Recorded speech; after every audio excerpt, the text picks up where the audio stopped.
મુંદ્રા ગ્રામ પંચાયતની સામાન્ય સભા સર્જાતા વિવાદો વચ્ચે બારોઈ ગ્રામ સભામાં ઉઠ્યો વિવાદનો વંટોળ। પાણી સમિતિની રચનાનો કરાયો વિરોધ। મુંદ્રા તાલુકાના બારોઈ ગ્રામ પંચાયતમાં કાલે ગ્રામ સભાનું આયોજન કરવામાં આવ્યું હતું, જેમાં 2 કલાકથી ઉપર ચાલેલી આ સભામાં વિવિધ વિકાસલક્ષી ઠરાવો મંજૂર થયા બાદ પાણી સમિતિની રચનામાં વિવાદ સર્જાયો હતો, જેમાં ગામના ધર્મેન્દ્રસિંહ ઝાલાની સાથે અમુક લોકોએ વાસ્મો દ્વારા રચિત આ પાણી સમિતિમાં ગામના અમુક લોકોનો સમાવેશ ન કરાતા આ મુદ્દે વિરોધ નોંધાવાયો હતો। તેમજ સમિતિના ચૂંટાયેલા સભ્યો હોવા જરૂરી નથી તેમાં ગામનો કોઈ પણ વ્યક્તિ આમાં સામેલ થઈ શકે તેવા સરપંચ સામે આક્ષેપો કરાયા હતા।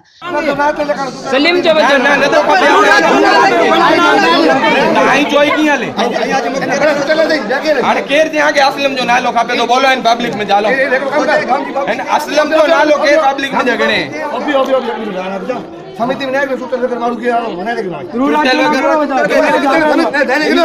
पहला बच्चे वास्ते तड़िया के नियम खबर न भाई, पहला नाम बतावा तड़िया के नियम खबर न भाई। राजू भाई केटा चूटल है अने यार गाजे कायदा बनी ना लेता जो ने का एडो जरूरी ना के चूंटायले ज व्यक्ति खापे, चूंटायलो व्यक्ति खापे एडो जरूरी ना जीवमा ग्राम जने जे नाला खापे चूंटायलो व्यक्ति के एडो फरजियात ना साहब। आप भाई मनी की चूंटायले बताए चूंटायलो भैया नेरो याजी मनमानी कयो ता साहब। ग्राम सभा बोले जो आजी मन અને તેમજ અન્ય બાબતમાં બારોઈમાં યોજવામાં આવતા લોકાર્પણ સમારોહમાં આવતા ધારાસભ્યોનો પણ વિરોધ નોંધાવાયો હતો, જેમાં મુંદ્રા માંડવી માટે આવેલ ગ્રાન્ટનો મુંદ્રા વિસ્તારને બદલે માંડવીમાં વધારે વપરાતી હોવાનો આક્ષેપ કર્યો હતો। તો શું જણાવે છે આ બાબતે બારોઈ ગામના ધર્મેન્દ્રસિંહ ઝાલા, નિહાળીએ તેમના શબ્દોમાં। ધર્મેન્દ્રસિંહ ઝાલા ગ્રામ સભા પૂરી થઈ ગઈ પણ વચ્ચે અધવચ્ચેથી પૂરી કરવામાં આવી।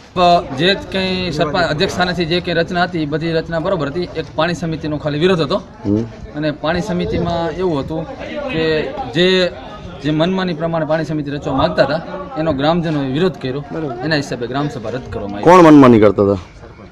અધ્યક્ષ સ્થાનેથી થતું હતું મનમાની, કેમ કે પાણી સમિતિની રચના જે વાસ્મોવાળા લિસ્ટ લઈને આવ્યા હતા એ લિસ્ટમાં કોઈનું નામ નહોતું અને જે સભ્ય એમની ફેવરના હતા એના નામ પાણી સમિતિમાં નાખી દીધા હતા। એના હિસાબે ગ્રામજનો હતા કે ભાઈ અમારા નામ કેમ કોઈ નહીં, બધી જાતમાંથી અમુક લ્યો તો અમુક જાતિમાંથી એક પણ સભ્ય નહોતો, એના હિસાબે ગામવાળાએ વિરોધ કર્યો અને પાણી સમિતિ રદ થઈ છે। બાકી ગ્રામસભા અધવચ્ચેથી પૂરી થઈ છે। હવે અમે ગ્રામસભાની બીજી તારીખ માંગી છીએ, જેવી રીતના અબડાસામાં જે છે કે દર મહિનાની 1લી તારીખે ગ્રામસભા એટલે ગ્રામસભા અમે સરપંચ પાસેથી અપેક્ષા રાખી છીએ કે દર મહિનાની અમને કોઈ એક તારીખ ફિક્સ કરો કે જે ગ્રામસભા રહે। તો સામાપક્ષી બારોઈ સરપંચ જીવણજી જાડેજાની મુલાકાત લેતા તેમના દ્વારા આ સમગ્ર વાતનું ખંડન કરતા એવું પણ જણાવાયું કે વિકાસલક્ષી કામો થઈ રહ્યા છે, પરંતુ વિરોધ પક્ષને કોઈ જ ન મળ્યું તો જાણી જોઈને પાણી સમિતિમાં વિરોધ નોંધાવ્યો। તેમજ તેમના દ્વારા ચાલેલી આ 2 કલાકની સભામાં વિવિધ વિકાસ કામોની વાતને સમર્થન અપાયું હતું। તો વધુ નિહાળીએ બારોઈ જૂથ ગ્રામ પંચાયતના સરપંચ જીવણજી જાડેજાના શબ્દોમાં। પૂછપુછ રાખવામાં આવી નથી। આજે જે ગ્રામ સભા હતી 4 વાગ્યાથી કરીને 6 વાગ્યા સુધી હાલી છે, એનામાં જે વિકાસના કામોના જે કામ લેવાના હતા એ લીધેલા છે। એમાં પાણી સમિતિની રચના થયેલી છે, પછી હર કામ બધી ચર્ચા કરવામાં આવી છે અને મોકૂફ રાખવામાં કોઈ આવી નથી। આ તો સામેવાળા જે છે વિપક્ષમાં એ લોકોએ ખોટો ઉબાડો કર્યો છે અને એના કોઈ મતલબ જ નથી। અને જે પાણી સમિતિમાં જે છે એ ચૂંટેલા બધા પ્રતિનિધિ જ છે, ચૂંટેલા પ્રતિનિધિ વગર બીજું કોઈ છે નહીં, એક જ છે, અનુસૂચિત જાતિમાંથી આવે છે એવું એક જ વ્યક્તિ છે, એ કાયદાની જોગવાઈ પ્રમાણે જ છે। તો આમાં તો લોકો દ્વારા એવું જણાવવામાં આવે છે કે મનમાની કરીને રચના કરવામાં આવી છે। ખોટી વાત છે, મનમાનીની કોઈ વાત જ નથી।